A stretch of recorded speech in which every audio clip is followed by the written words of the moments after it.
I go by the name of Don McKay, and I'm here daily, 7 p.m.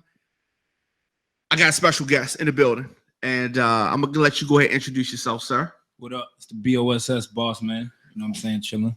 Bossman, what's good? What's good? I've not had a chance to talk with you in quite some time. Yeah. It's been a minute since we got to kick it. Definitely. So I want to go back to the beginning, and when you were a kid, did you know that you wanted to be in this rap game? Yeah, most definitely. Like I went through a stage in my life. It was like a 5th grade, and my mother and my father, they were both incarcerated. So it was like to spend time. At first, I started off with like drawing, and then dudes around my way, they used to joke around and freestyle. So I started off writing other people's raps, which was crisscross. So it's like I remember one time I wrote that, and then I sent it to my mother, and she thought it was dope. And then my father, I did a crazy rewrite, like One Love, the Nas had that was locked up when he wrote to his man, and I wrote to that. So it was just like weird stuff getting a response as a young kid at that age. So I'm like 10 or 11, and then I did a talent show doing crisscross, and I won. So since then I was like, I want to rap. Like, I kind of figured out definitely that young. So sure. Like you were taking just like flipping the lyrics around and I mean, like a remix almost. Yeah, it was like a remix, but I flipped that the One Love joint, but like the crisscross joints, I wrote like their whole album and just used to perform it, like for my uncles and all that. And they grew up, they was in the hip hop. Like I come out the closet and shit, like with their sneakers on and shit, doing shit. Like I was in elementary school, you feel me, in the 5th grade, so I was doing weirdo stuff like that. But I knew I wanted to really do that for real though. Yeah. How of course, I guess when I first met you, you were with NEK. Yeah. How did that group start? So when I was going through that time, I was living with my grandmother, Northeast Baltimore, a street called Wadsworth Way, and like one door between it, so it's like 2 doors down. It was another dude. My that was Cash. That was in NEK. He was like 3 years older than me. He was in a rap too. Ironic. So in the beginning, he was writing my raps. That's what he was crazy because you know what I'm saying. I was young, and then we got into it, started taking it serious. Was doing demos like in my basement and recording stuff, you know what I'm saying, just rapping other people's beats. And then when we got in high school, you know what I'm saying, but keep in mind, through middle school, we were still doing talent shows, doing little stuff here and out there, but it didn't really catch fire. But when we got like, I was still in middle school, actually, he got in high school. He had met 3 other dudes that's Heavy Gold. We already knew Tone Manson, he was an OG from around our way, and then my man D.O.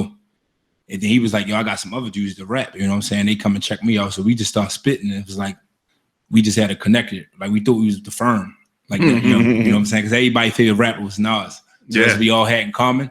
So since we all had that in common, we just like started the group NEK. We was all from Northeast Baltimore, and that's really how that came out. You know what I'm saying? Everybody at that point was just really chasing their dreams. Like every Friday where everybody was going to the clubs or even trying to go to clubs or doing anything, we getting a Clue mixtape going in my basement. You know what I'm saying? Drinking. It was even so crazy. It got so serious by the time everybody got older. It was like in 10th or 11th grade. We drinking Moet, hooking school, got in each other lockers. It's like crazy shit. We really thought we was really into that lifestyle. Thought we was the firm. It was like real shit. What made you want to go solo? That was never really a plan. Because I mean, to be honest, like I said, my man Cash, I looked up to sort of him because I was the youngest person in the group, like at least by like between everybody 2.5 years or 3. So I was sort of like following up. I was, you know what I'm saying? I was the little brother in the group at that time. But when we would start putting out music seriously, like we had our own tour, we had the NEK tour, and then mixtapes coming out of Shoe City all for free, and had an investor. When this became, I seen something that was real. I took it more serious than them. I seen girl issues. I ain't never letting a girl stop me from going to the studio. I seen dudes doing that, like they hang with a broad too much, but I'm still there writing my raps and doing it. So it got to the point if I'm going this hard and this is my life, I gotta push me. So when we got to the point, the plan we put out we met up with One Up Entertainment. Shouts out to them. They was doing Unleash the Dragon with Cisco at that time. And we opened up for a tour for Peter Guns and Lord Tariq.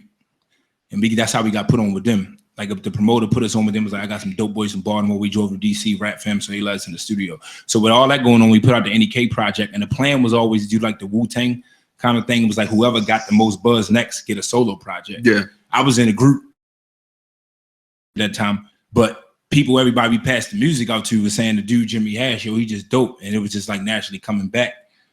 And like I said, on top of that, I was doing a lot of work. Like if you listen to the NEK album, I'm on every song. We had 16 songs. I was on every song, not for no favoritism. I just always had my verse, and my verse never got cut. So it kind of like fell into the natural thing. It definitely wasn't like I just better, just like my work ethic. And I started getting the appreciation and the buzz because of my work ethic. I was working harder than everybody in the group. Yeah. I definitely I remember this time period you're talking about, and some of y'all shows I DJ'd at some of y'all shows. During that time period. Yeah, and I definitely saw that you had a stage presence. It's like you definitely separated yourself from the from the group. Let's talk a little bit about Law and Order. Classic. Definitely. Yeah. And a lot of people that was like their first introduction to you. Let's talk a little bit about the recording process for that. The recording process was super genuine. Like it went from everything to just riding around drinking, me and my man Dio, because that's how we wrote the NEK album. So that's the system we came, me and my man. So he stuck with me to give people that process. When I went solo, the dude Cash and Heavy Gold left the group. You know what I'm saying? And so Tone Mance and Dio stuck around. We always had that chemistry, me and Dio working on rap. So I used to drive around in the car, not even popping shit. I had a Lexus back then, so I was still doing shit. So we get some liquor, maybe get some bitches that night, whatever we doing. But the whole time we playing instrumentals, riding back, just vibing out. So then I take that and talk to my man Rich Neezy, that's the leader from One Up. If we do it, we would have phone conversations before we made any song. About what might have happened today to me, yo, guess up with this shit, yo. Or I went through this shit with my girl or my mother, like really venting and like talking. So him being a dope producer will always make me kind of put that in my music and be like, well, I got this beat, yo, that concept you said or that topic you said, let's put it to that. So that would be the process. And I go get in with him, and with some joints, we just lock in like maybe at the club, at we promoting at the show and just get in. But it was always, well, I think the album was dope. Every song had a meaning to me special. And you know what I'm saying? That only one producer for the most part worked on that album. Like the other records I cut, it was after the bass was done. And it was like, I think I had like 4 other producers on there, which was dope. Especially shout out to Rod Lee, how we came up with that. It was a special anthem with Land of the O, a classic. Definitely. But the process was definitely pure and really communicating with the producer. Like I gotta give shots out to Neezy for doing that, my OG, keeping me focused of staying on topic, everything I wanted to rap about. You know what I'm saying? And making sure what just wasn't a mixtape. Because sometimes when you do mixtapes, it's just like, all right, I don't give a fuck today, I'm gonna just say this. You know what I'm saying? That's what mixtapes is fun for.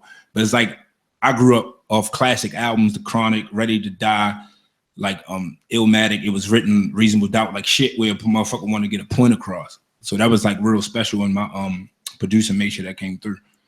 You know, music marks time, you know, and when you look back at some of the songs that you made during that time, like when you hear those songs now, does it take you back to whatever you was going through at that time period? Yeah, it definitely does. And it's like a weird way, because sometimes like I'll listen to it, be like, all right, I see how I got better in this way. Then I'll be like, damn, I'm actually losing something that I had right there. Like what I had right there was so pure, I got to get that back. Like what was I doing right there? What was I thinking? And when I really came up, as weird as it say, I think I really didn't have too many kids in the world except about being dedicated to music and getting my point across. Like no matter what song it was, what I'm gonna say out my mouth, it was really like how I really felt. It was like venting. Like if I had a diary, it's like I was really writing to myself. It was like, it gotta be pure. And I definitely think over the years, that's something I strayed away. Once the music business get into your music, they sure to take you out of that element, because there's so much other shit by people telling you to make songs. But that's what I give and take from it. How during that time period, I mean, you had the crown, definitely. So I'm sure that you had a lot of got a lot of hate at that time period, but a lot of love as well. The love outweighed the hate, but definitely the hate comes with the love. Yeah, absolutely. So, people always talk about, putting the city on, right? And that type of thing. And you are one of the few people that had the opportunity to actually do that. Right. What when you started to really get recognition outside of the city, what was that transition like, going from just being Baltimore to expanding? It was receptive for the most part. It was definitely positive, because when you go, and that was the time when the Wild was popping, everybody just went like, yo, is it really like that? It's like a why. And sometimes I used to find myself saying nah, but then I had to really think, after we get into conversation, we're like, yeah, it is. Especially when they tell me how it is where they from. Like every hood, every city got a hood and got a ghetto. It's like the fact that we had the spotlight and they seen on HBO. I was like, well, yeah, for the most part, it really is like that. But when you live in there every day, it's not really that big to you till you go somewhere else and be like, well, damn, people are a little bit more friendly here. The hate ain't that bad. It's a little bit more opportunity here. Yeah. It's like it ain't so closed in. You start to find out everything. So it's like, damn, I was like, I had to realize not to knock Baltimore, how much we were behind just to the culture of music, the music business, the kind of music we was making, and the way we should just do things and just live life, period. We was kind of sort of like slow to that atmosphere, but people embrace us. And I think I learned a lot of stuff. One of the negative things was it was none of the pioneers that were in the music or would help Baltimore artists. Like we didn't sort of stick together in the industry. It wasn't much of us, you know what I'm saying? But that was at a time, it's like where I'm not even gonna say no names because everybody knows what it is. People just wasn't on the same core of helping the artists that come in. And when you look at any other city that broke, like you look at Dre, who makes sure he signs Compton artists for a reason. You know what I'm saying? It's been doing this since NWA. That's why it's so successful. You look at L.A. Reid, who puts on a Jermaine Dupri, who puts on an Outkast, and it just continued, whether it's an artist who he put an A&R or a producer on, they built Atlanta up. So when you see Atlanta pop with Jeezy finally, that didn't come out of nowhere. That came when New York was running it and the South couldn't get no play. The South kept piece by piece putting their own shit on. You know what I'm saying? And that's how a spot like that got to grow. So I was like, I think we was ignorant to that fact. Like we didn't really know no better. Yeah.